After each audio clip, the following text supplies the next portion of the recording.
এবার যুক্তরাজ্য সফরে গিয়ে হামলার মুখে পড়লেন ভারতের পররাষ্ট্রমন্ত্রী এস জয়শঙ্কর। বৃহস্পতিবার লন্ডনে চ্যাথাম হাউস থিঙ্ক ট্যাঙ্কের একটি অনুষ্ঠান শেষে ফেরার পথে এ ঘটনা ঘটে। এ সময় জয়শঙ্করের গাড়িতে বহন করা ভারতীয় জাতীয় পতাকা ছিঁড়ে ফেলেন ক্ষুব্ধ খালিস্তানিরা। লন্ডনের চ্যাথাম হাউসে একটি আলোচনা সভায় যোগ দিতে গিয়েছিলেন জয়শঙ্কর। খলিস্তানপন্থীরা পতাকা নিয়ে জড়ো হয়েছিলেন অদূর রাস্তার ওপার পুলিশের সামনে। সেখানে তারা ভারত বিরোধী নানা স্লোগান দেন। প্রাথমিকভাবে পুলিশ কিছুটা দ্বিধাগ্রস্ত হলেও কিছুক্ষণ পরে বিক্ষোভকারীদের সরিয়ে নিয়ে যায়। বৃহস্পতিবার এক প্রতিবেদনে এ তথ্য জানিয়েছে ভারতীয় সংবাদ মাধ্যম ইন্ডিয়া টুডে।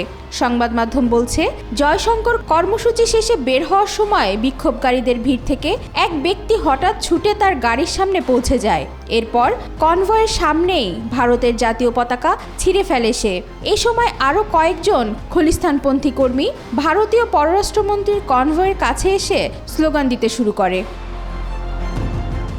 এই হামলার নেপথ্যে খলিস্তানপন্থী নেতা গুরপত বন্দ সিং পন্নুনের সংগঠন শিখস ফর জাস্টিস বা SFJ রয়েছে বলে প্রাথমিকভাবে মনে করা হচ্ছে। অতীতে এই সংগঠনের সদস্যরা ব্রিটেনে নিযুক্ত ভারতীয় হাই কমিশনার বিক্রম দোরাইস্বামীর ওপর স্কটল্যান্ডের গ্লাসগোয় অ্যালবার্ট ড্রাইভের গুরুদ্বারে হামলা চালিয়েছিল। ওয়াহিদা পারভীন ইশিতা, আজকাল।